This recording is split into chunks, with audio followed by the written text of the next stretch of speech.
Avant que Tom saute dans le vide à moto, avant que Tom saute dans le vide en parachute, avant que Tom saute tout le temps dans le vide, avant que Tom ne vienne sur le plateau de Quotidien, parce que oui, on a reçu Tom Cruise. Alors bon voilà, c'est un moment assez rare à la télévision. Égoïstement, c'est un moment rare où je vais prononcer le nom de la plus grande star du monde. Elle va arriver. Voici Tom Cruise.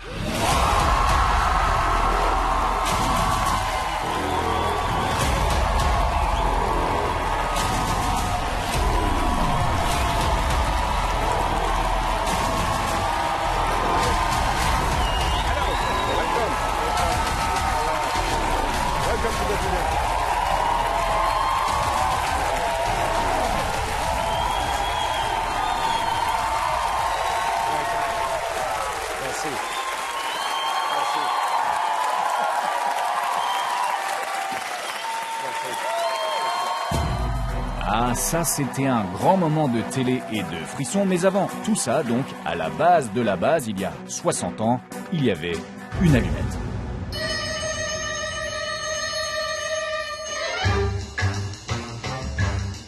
Une allumette et aussi une musique géniale qu'on connaît tous par cœur.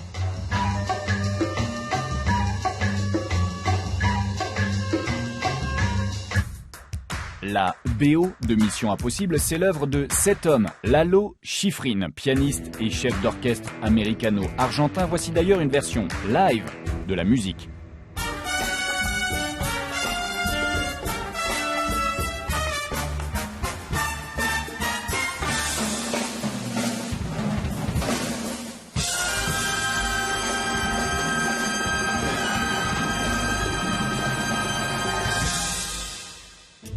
Lalo Schifrin a tellement bien bossé dans sa vie que ça méritait bien un Oscar. Composer de la musique de film m'a permis de vivre une vie pleine de joie et de créativité. Et recevoir cet Oscar est la concrétisation d'un rêve. C'est une mission accomplie.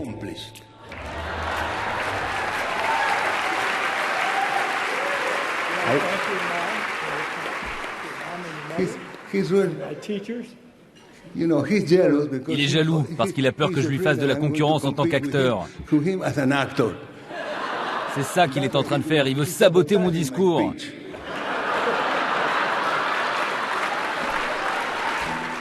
Mission Impossible, c'est donc un chef d'orchestre hyper sympa, une musique mythique, mais c'est aussi, avant d'être une franchise avec Tom Cruise, une série télé. Une série avec de l'action, de la castagne, des masques, des espions, du suspense, de l'humour et aussi, évidemment, un magnéto avec une cassette qui prend feu. Good morning, Mr. Phelps. This tape will self-destruct in 5 seconds. Good luck, Jim.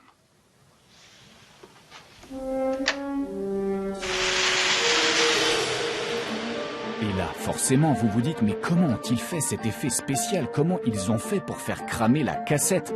Eh bien, le secret a été dévoilé par l'acteur principal de la série, Peter Graves. Attention, spoiler. La cassette s'autodétruit et de la fumée s'échappe de l'appareil. C'est parce qu'on vous avait caché que le technicien était sous la table, allongé sur le sol, avec un tube et une cigarette. Tout le monde a pensé « Waouh, c'est merveilleux !» Et c'était merveilleux. Mais je ne devrais pas révéler ce genre de secret comme ça. Tout ça, c'était donc un gars qui soufflait dans une cigarette, ok, bien vu. Dans la série, Peter Graves joue Jim Phelps, c'est lui le patron de l'équipe Mission Impossible, une équipe d'agents secrets à qui le gouvernement américain va confier les missions les plus délicates et les plus dangereuses, et évidemment... As always, should you or any of your IM force be caught or killed, the Secretary will disavow any knowledge of your actions. Le premier épisode de la série est diffusé à la télévision américaine sur la chaîne CBS le 17 septembre 1966. À cette époque, le président US s'appelle Lyndon Johnson. This nation will keep its commitments from South Vietnam to West Berlin. Le président français s'appelle Charles de Gaulle. Je vous ai compris. Le secrétaire général du Parti communiste s'appelle Léonid Brejnev. Дорогие соотечественники, дорогие товарищи и друзья. Et l'ambiance générale, c'est la guerre froide.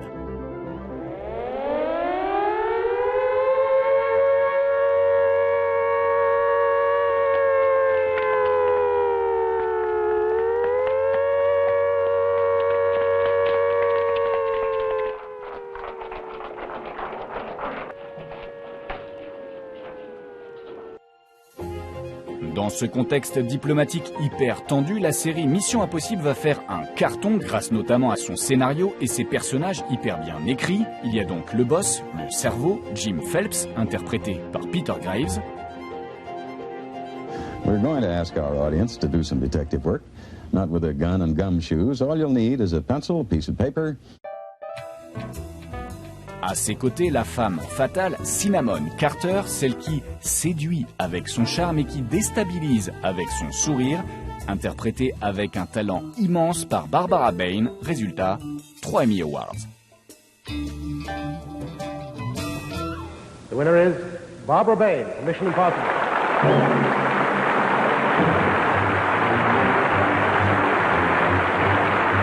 This is the third year Barbara Bain has been nominated for the award, and the third year she has won the award.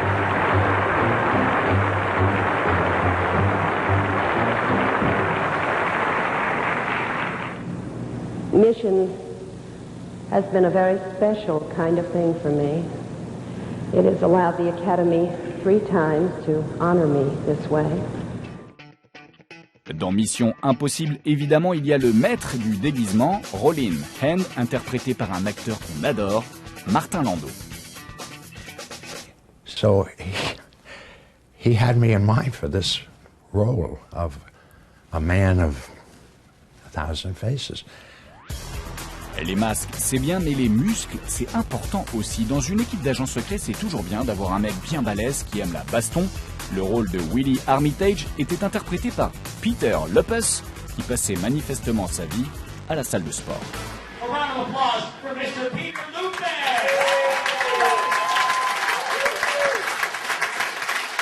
Come on.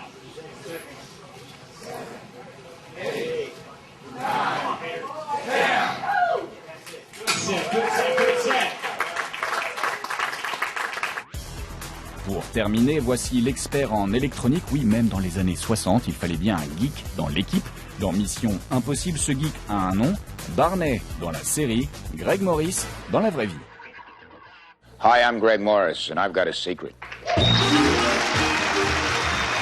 From Hollywood, the show that reveals all, I've got a secret. Mission Impossible et son super casting, c'est 7 saisons et 171 épisodes, un succès phénoménal, mais toutes les bonnes choses ont une fin, et même après un reboot appelé Mission Impossible 20 ans après, tout s'arrête définitivement en 1990. Et c'est là que Tom Cruise intervient.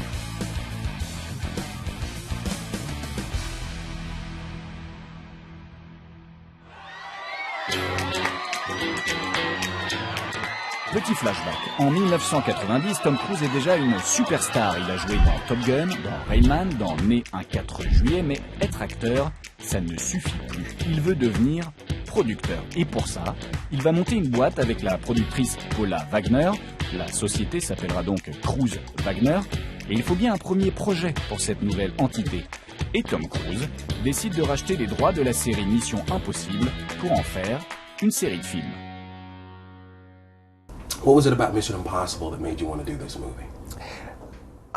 J'ai senti qu'il y avait beaucoup de choses qu'on pouvait faire avec ce projet, beaucoup d'univers qu'on pouvait explorer. Je me suis dit que ça pouvait être vraiment marrant, et puis c'est le genre de film que moi, j'avais envie de voir. Et avec la technologie d'aujourd'hui, on peut créer de nouvelles expériences pour les spectateurs.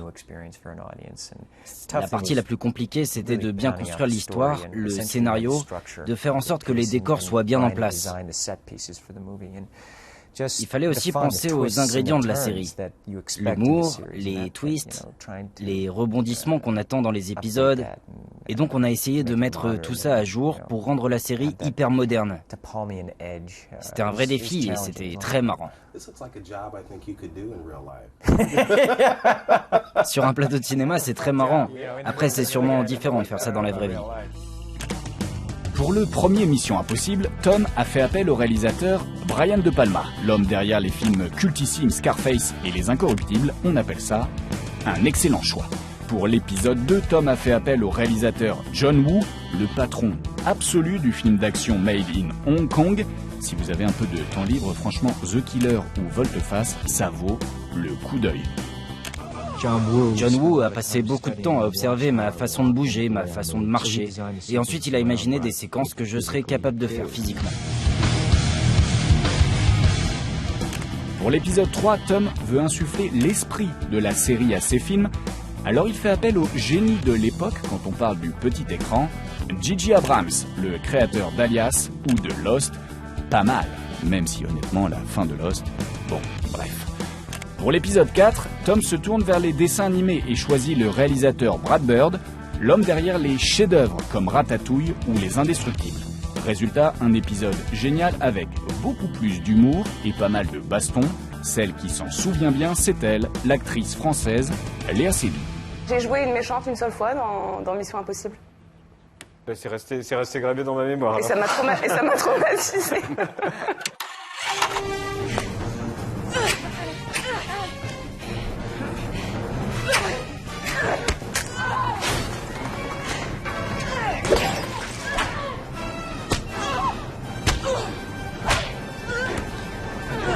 Pourquoi ça vous a trauma?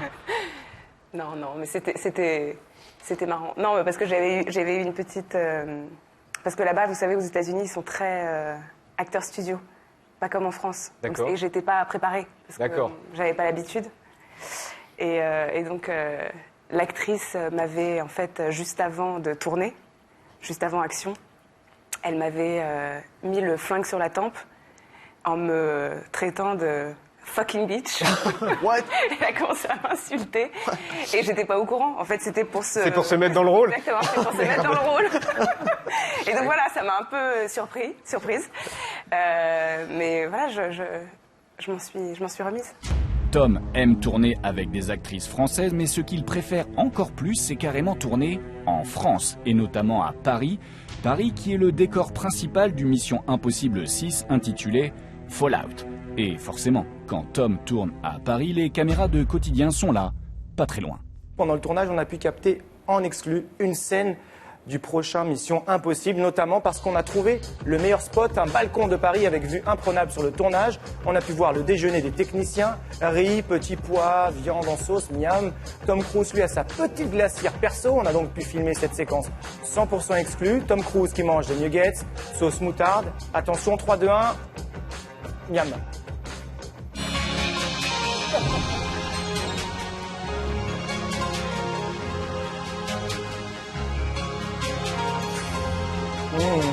Après les nuggets, Tom a enfilé sa veste pour une cascade à moto. Faut imaginer la scène, il est poursuivi par des méchants. Il se retourne, il voit pas la voiture devant lui et paf! C'est accident bête. Mais Tom Cruise est immortel. Ce tournage à Paris, on avait pu en parler avec lui sur le plateau. Et c'est votre première fois que vous tournez à Paris? Parce que je pensais que vous aviez tourné pour Mission Impossible 1, mais en fait non. En effet, non, on a c'était. Alors moi je voulais aller filmer ici en extérieur, mais là c'était la fois où j'ai pu le faire, la première fois. Et je suis ravi. Alors il y a des voitures, des accidents de moto dans les rues de Paris.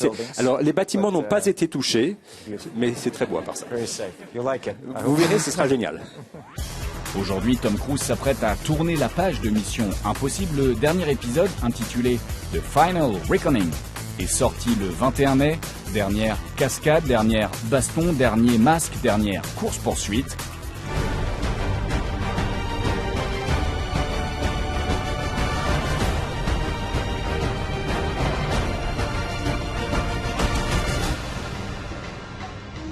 « 30 ans après le premier film, la série s'arrête. Alors, comme le veut le protocole, cette vidéo YouTube s'autodétruira dans 5 secondes. Merci Tom, merci Ethan Hunt. Votre mission est terminée.